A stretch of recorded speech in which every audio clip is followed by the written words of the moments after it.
नमस्कार, आप देखना शुरू कर चुके हैं कंट्री इनसाइड न्यूज़ का डिजिटल प्लेटफॉर्म और हमारे साथ आरजेडी के विद्वान प्रवक्ता एजाज साहब हैं। हम एजाज साहब से समझेंगे वीआईपी सुप्रीमो मुकेश सहनी के भाई संतोष सहनी ने क्यों समर्थन कर दिया राष्ट्रीय जनता दल को।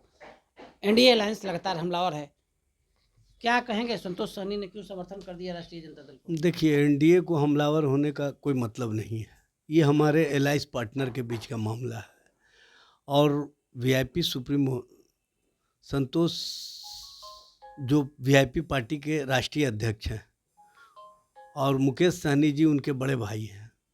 उन्होंने सारे प्रॉस एंड कॉन्स को समझा। उन्होंने स्पष्ट रूप से पहले ही कहा कि बड़े लक्ष्यों के लिए हमको त्याग करना पड़ता है और त्याग करना चाहिए। बड़ा लक्ष्य था, क्योंकि बिहार में हमारा लड़ाई पूरी तरह से उन ताकतों के खिलाफ है जो संविधान और संवैधानिक व्यवस्था को कमज़ोर करना चाहती है, जो भारत के संविधान को कमज़ोर करके राजनीतिक हित साधना चाहते हैं। उसके खिलाफ हमने लक्ष्यों को निर्धारित किया है और उस माध्यम से हम आगे बढ़ रहे हैं। जनता और जनता के बीच में, जनता के लिए, जनता के हितों के लिए जो हम काम कर रहे हैं वो स्पष्ट रूप से दिख रहा है।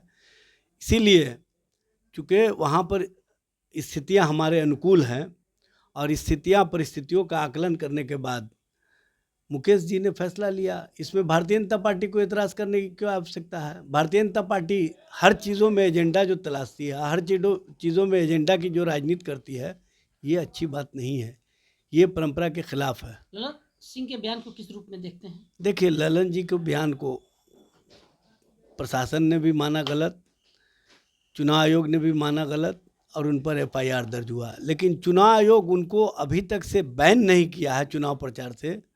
ये कहीं ना कहीं चुनाव आयोग का जो कार्य है और कार्य प्रणाली है उस पर सवाल खड़ा करता है।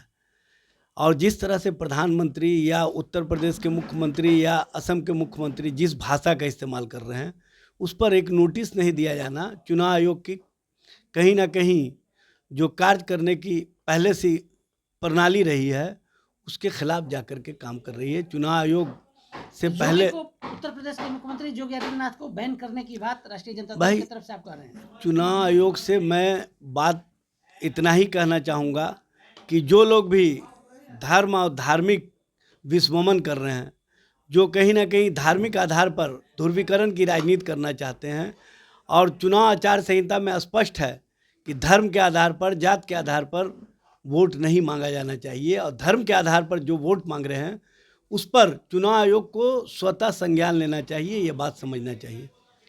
तो आप सुन रहे थे एजाज साहब को चुनाव आयोग से बड़ा अपील किया है, कह दिया है कि योगी आदित्यनाथ ललन सिंह को बैन करने की जरूरत है। साथ ही संतोष सहनी, मुकेश सहनी के भाई जो आरजेडी को समर्थन किए हैं वीआईपी सुप्रीमो ने, उस पर भी अपनी प्रतिक्रिया दी है। हमारे सहयोगी धर्मेंद्र के साथ कौशलेंद्र, पटना से।